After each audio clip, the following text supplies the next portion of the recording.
ആരും ഇല്ലെങ്കിലും ഒന്നോളെ കൈ പിടിച്ചിട്ടൊന്ന് പറയണം, എനിക്ക് എന്നെ ഒരുപാട് ഇഷ്ടമാണ്.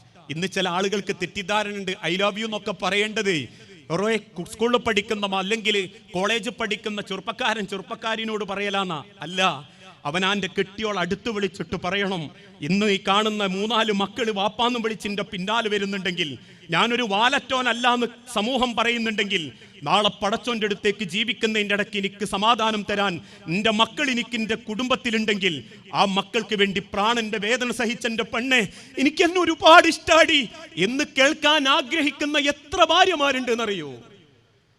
അത് കേൾക്കാൻ ആഗ്രഹിക്കുന്ന നമ്മളെ നാവുന്നത് കേൾക്കാതാകുമ്പോൾ പലപ്പോഴും അവർ സങ്കടപ്പെടാറുണ്ട്. അതുകൊണ്ട് തന്നെ ആ സ്നേഹം കൊടുക്കുന്നവൻ അതോടൊപ്പം തന്നെ കെട്ടിയ പെണ്ണിനെ അടിക്കാൻ പാടില്ല.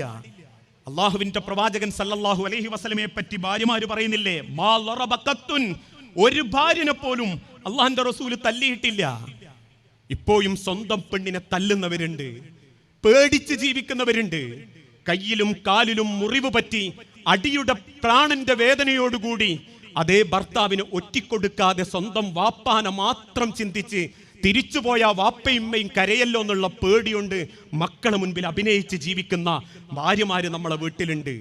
ആ ഭാര്യനോട് ചെയ്യുന്നതിന് ദുനിയാവിൽ ഒരാൾ പകരം ചോദിച്ചിട്ടില്ലെങ്കിലും പടച്ചോൻ പറഞ്ഞൊരു വാക്കുണ്ട്, നാളെ റബ്ബിന്റെ കോടതിയിൽ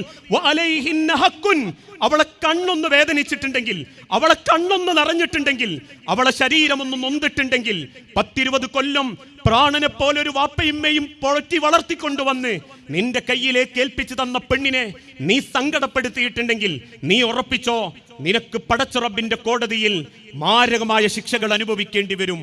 അതുകൊണ്ട് ആ പെണ്ണിനെ തല്ലരുത് എന്ന് പറയുന്നത്. തെറി വിളിക്കരുത്. ഇന്നെന്തൊക്കെ തെറിയാ വിളിക്കുക. ഓരോരുത്തരും പരാതി പറയാറുണ്ട്, വാ തുറന്നാ പിന്നെ കായും പൂവും. ഇങ്ങനെ പറയുന്നതിന് എനിക്ക് വിഷമമുണ്ട്.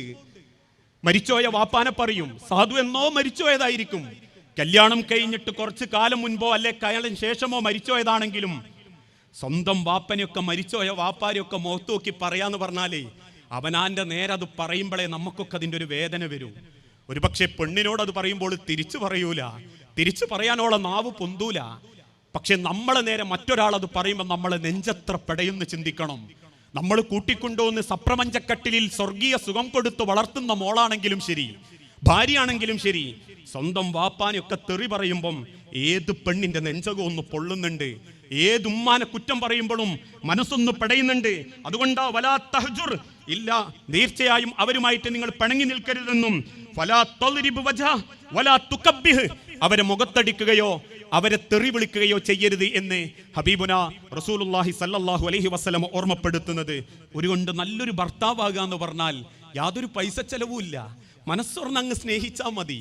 പരസ്പരം സ്നേഹിക്കുന്ന, കെട്ടിയ പെണ്ണിനെ മനസ്സിലാക്കുന്ന, മനസ്സറിഞ്ഞ് ജീവിക്കുന്ന നല്ലൊരു തുണയാവാൻ, സ്വന്തം നെഞ്ചോട് ചേർത്ത് പിടിച്ച് ആശ്വാസ വാക്കുകൾ കേൾക്കാൻ ഒരുപാട് ഭാര്യമാർ ആഗ്രഹിക്കുന്നുണ്ട്. അതുകൊണ്ടാ പലപ്പോഴും ഭർത്താവിൻ്റെ അടുത്ത് നിന്ന് കിട്ടാത്തത്. ഏതോ ഒരുത്തൻ ഹായും കൂയും അയച്ച് സുഖാണോ അറിയോ ഓക്കെ എന്നൊക്കെ ചോദിക്കുമ്പോഴേക്കും ഒരു പെണ്ണങ്ങ് വീണു പോകുന്നത്. വാക്കുകളിലൂടെ പ്രണയം കണ്ട് വാക്കുകളിലൂടെ സമാധാനം കണ്ടെത്താൻ പറ്റുന്ന ഒരു സൃഷ്ടിയാ തൻ്റെ ഇണ, ഭാര്യ. അത് നമുക്ക് കൊടുക്കാൻ പറ്റിയിട്ടില്ലേ? നമ്മൾ മത്സരിച്ച് ദുനിയാവുണ്ടാക്കി വെച്ചാലും പടച്ചോന്റെ അടുത്ത് നമ്മൾ വലിയ കുറ്റവാളികളാകും. അതോടൊപ്പം പ്രിയപ്പെട്ട ഭാര്യമാരോട്, ഓരോ ഭർത്താക്കന്മാരിലും ഒരു ഭാര്യ ഏറ്റവും വലിയ അടയാളമുണ്ടാക്കേണ്ടത് അവളുടെ സമാധാനത്തിന്റെ സന്ദേശം കൊടുത്തിട്ടാവണം. ഒരു ഭാര്യയുടെ ഏറ്റവും വലിയ ഭംഗി അവൾ തേച്ചു മിനിക്കുന്ന അവളുടെ മുഖഭാവത്തിലോ ധരിക്കുന്ന വസ്ത്രത്തിലോ ആഭരണത്തിലോ അല്ല. ഒരു ഭാര്യയുടെ സൗന്ദര്യം അവളുടെ ഭർത്താവ് അനുഭവിക്കുന്ന സമാധാനത്തിലാ.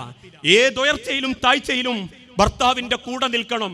നേരത്തെ പ്രസംഗത്തിൽ സൂചിപ്പിച്ചതുപോലെ കയ്യിലൊരു കപ്പലണ്ടിയുടെ കവറുമായി ഒരാണ് റോഡ് വക്കിൽ വെയിൽ കൊള്ളുന്നുണ്ടെങ്കിൽ ഉമ്മാരെ അത് നിങ്ങൾക്ക് വേണ്ടിയാ. ഈ ഇരിക്കുന്ന ഓരോ പെൺമക്കളും ഭാര്യമാരും ഒരാണിന്റെ നെഞ്ചിന്റെ ബലത്തിലാ ജീവിക്കുന്നത്. നെഞ്ചും വിരിച്ചു നിന്ന ഒരാണിന്റെ തണലിന്റെ ഭംഗിയെ നിങ്ങളെ മുഖത്തുള്ള സ്വൈര്യവും സമാധാനവുമെങ്കിൽ ആ ആണിന്റെ മനസ്സറിയാൻ പറ്റണം, ചേർത്ത് നിർത്താൻ പറ്റണം, വേദനകളെ ആശ്വാസ വാക്കുകളാക്കി കൊടുക്കാൻ പറ്റണം. ധിക്കരിക്കുന്ന മക്കൾക്ക് മുൻപിൽ മക്കൾക്ക് വാപ്പാന്റെ ബോധമുണ്ടാക്കി കൊടുക്കണം. വാപ്പാന്റെ കരളും വാപ്പാന്റെ പ്രാണനും വാപ്പാന്റെ ചോരയും നീരുമാണ് മക്കളെ നിങ്ങൾ ആയുസ് എന്ന് ബോധ്യപ്പെടുത്തി കൊടുക്കണം. ഒരു രൂപ കളയുമ്പം, ഒരു രൂപ നശിപ്പിക്കുമ്പം വാപ്പാന്റെ ചോര നശിപ്പിക്കുന്നതിന് സമമാണെന്ന് മക്കൾക്ക് ബോധ്യപ്പെടുത്തി കൊടുക്കണം. വാപ്പ പൊട്ടനല്ല, പൊട്ടനായി വേഷം കെട്ടുന്നവനാ. വാപ്പ ഒരിക്കലും കരയാത്തവനല്ല, നിങ്ങളറിയാതെ കരയുന്നവനാ. വാപ്പാക്ക് വേദന ഇല്ലാഞ്ഞിട്ടല്ല, വാപ്പ നിങ്ങളറിയാതെ വേദന സഹിക്കുന്നവനാ. വാപ്പാക്ക് ടെൻഷൻ ഇല്ലാഞ്ഞിട്ടല്ല, നിങ്ങൾ സങ്കടപ്പെടാതിരിക്കാൻ ടെൻഷന്റെ ഭാണ്ഡങ്ങൾ നെഞ്ചിനുള്ളിൽ കൊണ്ടു നടക്കുന്നവനാ. ഒന്ന് മക്കൾക്ക് മുൻപിൽ പോലും കണക്ക് പറയാതെ, പെറ്റതിന്റെ കണക്ക്, 9 മാസത്തെ കണക്ക്, 2 വർഷം മുലയൂട്ടിയ കണക്ക്, ഉമ്മാരെ നിങ്ങൾ പറഞ്ഞാൽ പോലും ആയുസ് മുഴുവൻ മക്കൾക്ക് വേണ്ടി, കുടുംബത്തിന് വേണ്ടി ജീവിച്ച ഒരു വാപ്പ കണക്ക് പറയാത്തത് എന്തുകൊണ്ടാണെന്നറിയോ? അവനറിയാം പടച്ചോൻ ഏൽപ്പിച്ചതാ അവനെ കുടുംബമെന്ന്. ആ ചിന്തയിൽ ഒരാണ് കുടുംബം കൊണ്ടടക്കുമ്പം അവന്റെ നെഞ്ചോട് ചേർന്ന് സമാധാനം കൊടുക്കാൻ പറ്റണം. അതേ റബ്ബും പറഞ്ഞിട്ടുള്ളൂ, ഫസ്വാലിഹാത്തു കാനിതാത്തുൻ, നല്ല പെണ്ണെന്നാൽ ഭർത്താവിനെ അനുസരിക്കുന്നവളാ, ഭർത്താവിന്റെ മനസ്സറിയുന്നവളാ, ഭർത്താവിനോട് ചേർന്ന് നിൽക്കുന്നവളാ. അതല്ലേ വിശുദ്ധ ഖുർആനിന്റെ വെളിച്ചത്തിൽ അള്ളാഹുവിന്റെ പ്രവാചകൻ പഠിപ്പിച്ചതും. ഇദാ സല്ലൈത്തുൽ മർഅത്തു, ഒരു പെണ്ണ് നമസ്കരിക്കുകയും 5 വക്ത് നമസ്കരിക്കുകയും വസാമത്ത് ശഹ്റഹ, അള്ളാഹുവിന്റെ പരിശുദ്ധ റമളാൻ മാസത്തിൽ നോമ്പനുഷ്ഠിക്കുകയും വഹഫിലത്തു ഫർജഹ, അവളുടെ ഗുഹ്യാവയവം സൂക്ഷിക്കുകയും ചെയ്താൽ, വഅതാഅത്ത് സൗജഹ, അവളുടെ ഭർത്താവിനെ അനുസരിക്കുകയും ചെയ്താൽ, ഉദ്ഖുലിയൽ ജന്ന, റബ്ബ് അവളോട് വിളിച്ചു പറയും, നീ സ്വർഗത്തിൽ പ്രവേശിച്ചോ. നമസ്കരിച്ച് നോമ്പ് നോറ്റ് ഗുഹ്യാവയം സൂക്ഷിച്ചാൽ മാത്രം പോരാ, നിന്റെ ഭർത്താവിനെ നീ നോട്ടം കൊണ്ട് തൃപ്തിപ്പെടുത്തണം. ഇതാ നളർത്ത ഇലൈഹ, അയാൾ എന്റെ നേരെ ഒന്ന് നോക്കി, സർറത്തുക, അയാൾക്കൊരു സന്തോഷം ഉണ്ടാവണം. അള്ളാഹുവിന്റെ പ്രവാചകൻ തിരിച്ചു വീട്ടിലേക്ക് വരുമ്പോ ഭാര്യമാർ ഒരുങ്ങി നിൽക്കായിരുന്നു എന്നാ, ഒന്നിനുമല്ല. ആ കയറി വരുമ്പം ഭർത്താവിനൊരു സമാധാനം ഉണ്ടാക്കി കൊടുക്കാൻ അത്രേ ഭർത്താക്കന്മാരും ആഗ്രഹിക്കുന്നുള്ളൂ.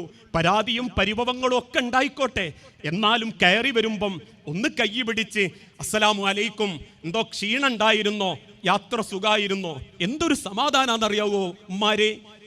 എല്ലാ ഭർത്താക്കന്മാരും അത് ആഗ്രഹിക്കുന്നുണ്ട്. മക്കളോട് പറയാ, വാപ്പ വന്നാ ഒച്ചപ്പാട് ഉണ്ടാക്കരുത്, വാപ്പാക്കൊരു സ്വൈര്യം കൊടുക്കണം. നേരം വെളുത്ത് വാപ്പ ഇറങ്ങി പോകുന്നോണ്ടാ എനിക്കും ഭക്ഷണം കിട്ടുന്നത്. ആ വാപ്പാക്കൊരു സന്തോഷം കൊടുക്കണം. ആ വാപ്പാന്റെ മനസ്സുകൾ അറിയണം. വാപ്പാനങ്ങൾ നാട്ടുകാരെ മുൻപിൽ കോലം കെടുത്തരുത്, അപമാനിക്കരുത്. ഇതൊക്കെ പറഞ്ഞു കൊടുക്കേണ്ട ഉമ്മാന്റെ ബാധ്യതയാ. എന്നിട്ട് ആ ഭർത്താവിനോട് ഏറ്റവും നല്ല രീതിയിൽ അള്ളാഹുവിന്റെ റസൂലുള്ള പറഞ്ഞ സുന്നത്ത് നോമ്പ് എടുക്കുകയാണെങ്കിൽ പോലും ഭർത്താവിനോട് അനുവാദം വാങ്ങണം. ലോകത്ത് പടച്ച റബ്ബിന് പുറമെ ലാ യസ്ലഹ് ലിബശരിൻ അൻ യസ്ജുദ ലിബശരിൻ, ഒരു മനുഷ്യന് മറ്റൊരു മനുഷ്യന്റെ മുൻപിൽ സുജൂദ് ചെയ്യാൻ റബ്ബ് കൽപ്പിക്കുമായിരുന്നെങ്കിൽ, ഭാര്യമാരെ നിങ്ങളോട് നിങ്ങളെ ഭർത്താവിന്റെ മുൻപിൽ സുജൂദ് ചെയ്യാൻ ഞാൻ കൽപ്പിക്കുമായിരുന്നു. അത്രക്ക് സ്ഥാനുണ്ട്. ഓരോ ആണിന്റെ നെഞ്ചിന്റെ സങ്കടം അറിയണം, ചേർത്ത് നിർത്തണം. ഉള്ളത് മതിക്ക, ഉള്ളതിനനുസരിച്ച് ജീവിക്കാന്ന് പറയണം. എന്തെങ്കിലും ഒന്ന് കുറഞ്ഞു പോയതിന് പരാതിയും കുറ്റപ്പെടുത്തലും നടത്തരുത്. ദീനീപരമായ കാര്യങ്ങൾ പറയുമ്പോഴേക്കും മൂപ്പർക്ക് ഇച്ചിരി ദീന് കൂടുതലാ എന്ന് കളിയാക്കരുത്, കുടുംബക്കാരുടെ പരിഹസിക്കരുത്. അയാളെ ഇഷ്ടങ്ങൾ അറിയണം, ചെറിയ ചെറിയ മോഹങ്ങൾ അറിയണം. ആ മോഹങ്ങളും ഇഷ്ടങ്ങളും അറിഞ്ഞ് നെഞ്ചോട് ചേർന്ന് നിൽക്കാൻ സാധിക്കണം. അതോടൊപ്പം തന്നെ ഒരു പെണ്ണുണ്ടാക്കേണ്ട ഏറ്റവും വലിയ സ്ഥാനം ആ ഭർത്താവിൻ്റെ മനസ്സിലുള്ള സ്ഥാന. അത് നേടിയിട്ട് അമ്മാരെങ്ങൾക്ക് മരിക്കാൻ പറ്റുന്നതെങ്കിൽ, നാട്ടിൽ നിങ്ങൾ ഏത് ഖുർആൻ ക്ലാസ് പോയില്ലെങ്കിലും പടച്ചോൻ സ്വർഗത്തിൻ്റെ 8 വാതിലുങ്ങൾക്ക് തുറന്നിരുന്ന, അതിന് നമ്മൾ മാതൃകയാക്കേണ്ടത് നമ്മളെ ഉമ്മ ഖദീജ ബീവീനെ തന്നെയാ, അല്ലേ?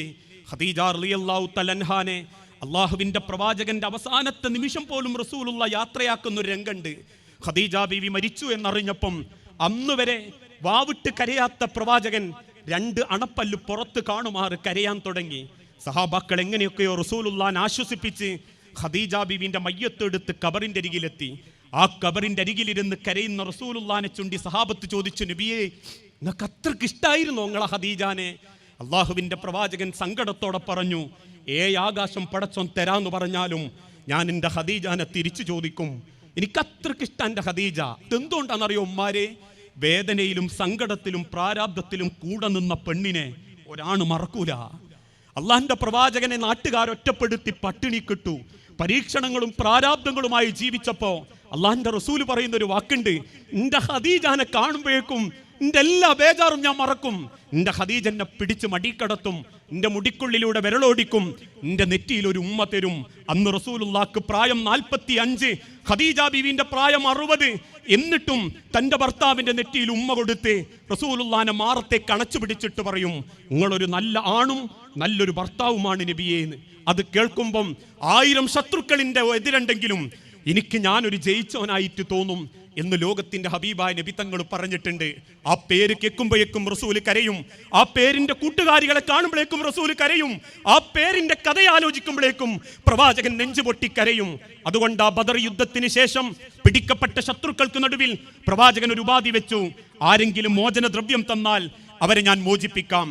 മോചനദ്രവ്യം വാങ്ങാൻ വേണ്ടി ബിലാൽ റളിയല്ലാഹു അൻഹു തന്റെ തോർത്തുമുണ്ടുമായി ശത്രുവിന്റെ അരികിലേക്ക് ചെന്നപ്പം ഓരോരുത്തരും സ്വർണ്ണ നാണയം ഇടുന്ന കൂട്ടത്തിൽ ആരോ ഒരു മാല ആ ഒരു തോർത്തുമുണ്ടിലേക്ക് ഇട്ടു. ആ തോർത്തുമുണ്ടിലെ മാല ദൂരത്ത് നിന്ന് കണ്ട റസൂലുള്ളാഹ് ഓടിക്കതച്ച് ബിലാൽ റളിയല്ലാഹു അൻഹുവിന്റെ അരികിൽ വന്നു. ആ മാല എടുത്ത് റസൂല് തിരിച്ചും മറച്ചും നോക്കി. മറച്ചും തിരിച്ചും നോക്കുമ്പം പ്രവാചകന്റെ കണ്ണ് നിറയാൻ തുടങ്ങി. സഹാബത്ത് ചോദിച്ചു, റസൂലേ, ആരുടേതാ ഈ മാല, നിങ്ങൾക്കറിയുമോ നബിയെ? പ്രവാചകൻ പറയാൻ കിട്ടാതെ മാല നെഞ്ചത്തേക്ക് അമർത്തിപ്പിടിച്ചു. സഹാബത്ത് ചോദിച്ചു, റസൂലേ പറ, ആരുടേതാണ് ഈ മാല? അള്ളാഹുവിന്റെ പ്രവാചകൻ ആ മാല കയ്യിൽ മുറുകെ പിടിച്ചിട്ട് പറഞ്ഞു, എന്റെ മകൾ, മൂത്ത മകൾ സൈനബാനെ കല്യാണം കഴിച്ചയക്കുമ്പോ എന്റെ ഖദീജാന്റെ കഴുത്തൊന്ന് ഊരിക്കൊടുത്തതാ. എന്റെ ഖദീജാന്റെ മാലയാത്, എന്റെ ഖദീജാന്റെ മണമുണ്ടിതിന്, എന്റെ ഖദീജാന്റെ ഓർമ്മയുണ്ട് ഇതിന്. ഈ മാല ഇതെന്റേതാണ് എന്ന് സങ്കടം കൊണ്ട് വീർപ്പുമുട്ടി ആ മാലയും പിടിച്ച് റസൂലുള്ളാഹി അകത്തേക്ക് കയറി കരയാൻ തുടങ്ങി. ഒരു പെണ്ണിന്റെ ഭാഗ്യാണത്. ഓർമ്മകൾ വരുമ്പോഴേക്ക് റസൂല് കരയുന്നത്. ഒരു പെണ്ണിന്റെ സ്വഭാവം കൊണ്ട് ഒരാണ് മനസ്സിൽ തൃപ്തനാണെങ്കിൽ മാരെ സ്വർഗത്തിന്റെ 8 വാതിലും പടച്ചോങ്ങൾക്ക് തുറന്നിരും. ഇതിനൊക്കെയാ പടച്ചോൻ ദുനിയാവിലെ കുടുംബം തന്നെ. അല്ലാതെ കുറെ തിന്ന് ജീവിക്കുക, നേരം വെളുക്കുക, ഓൾ അടുക്കളയിൽ നിന്ന് അധ്വാനിക്കുക, നമ്മളിങ്ങനെ തിന്നുപോവുക, അല്ലെ നമ്മളിങ്ങനെ അധ്വാനിക്കുക, ഓളങ്ങനെ കുറെ അടുക്കളയിൽ നിന്ന് ഉണ്ടാക്കുക, പിന്നെ മക്കൾ നോക്കുക, ആർക്കും ഒരു ഉപകാരവും ഇല്ലാണ്ട് മാസത്തിൽ ഒരിക്കൽ പോലും തമ്മിത്തൊടാണ്ട് കിടന്നുറങ്ങുക, അതിൻ്റെ അടുക്ക് കുറെ സൂക്കേട് വരിക, കുറെ ഗുളിക കുടിക്കുക, അങ്ങനെ അങ്ങ് മരിച്ചു പോവുക. ഇതിലെന്ത് ജീവിതമുള്ളു? ജീവിതം ഒരിക്കലേ ഉള്ളൂ. നമ്മൾ ജനിച്ചിട്ടുണ്ടെങ്കിൽ ഇനി മരിക്കാനുള്ള യാത്രയാണെങ്കിൽ 6 അടി മണ്ണിലെത്തുന്നതിൻ്റെ മുൻപ് കിട്ടുന്ന 10 ദിവസം ഒന്ന് പ്രണയിക്കും മനുഷ്യരെ. 85 വയസ്സുള്ള ഒരു വൃദ്ധന് ഭക്ഷണം കോരിക്കൊടുക്കുന്നത് 80 വയസ്സുള്ള ഭാര്യയാ. ആയുസ്സുള്ള കാലത്ത് നല്ലോണം നോക്കിയ, ആയുസ്സില്ലാത്ത കാലത്ത് പടച്ചോൻ നമുക്കൊരു സംരക്ഷണം തരും ഏതെങ്കിലും വഴിക്ക്. ആയുസ്സുള്ള കാലത്ത് മുതലും ആഗ്രഹിച്ച് പരക്കം പാഞ്ഞ് തമ്മിത്തല്ലി ജീവിച്ച അവസാന കാലത്തൊരാൾക്ക് വെള്ളം ഏത് കൈമെന്ന് കിട്ടുന്ന ആലോചിച്ച് കിടക്കേണ്ട ഗതികേട് നമുക്ക് വരാതിരിക്കാൻ പരസ്പരം സ്നേഹിക്കുക. നാളെ മരിച്ചു വന്ന പെണ്ണിന്റെ മുഖത്തോക്കി പറയാൻ പറ്റണം, എന്നെ പറ്റി ഒരു പരാതിയൊക്കെ പറയാനില്ലാന്ന്. നാട്ടുകാർ മൊത്തം എന്നെ കുറ്റം പറഞ്ഞാലും എൻ്റെ ഓക്കിനെ പറ്റി പരാതി പറയാനില്ലാന്ന്. അതോളെപ്പറ്റി അവനും അവനെപ്പറ്റി അവളും പറഞ്ഞ ഓന്റെ നിസ്കാരത്തിനാ വില, ഓന്റെ നോമ്പിനാ വില, ഓന്റെ ചിഹ്നത്തിനാ വില, ഓളുടുത്ത പർദ്ദക്കാ വില, ഓള് പഠിച്ച ഖുർആനാ വില. ആ തിരിച്ചറിവിനാകട്ടെ ഈ ഒരു സംസാരം എന്ന് ഓർമ്മപ്പെടുത്തി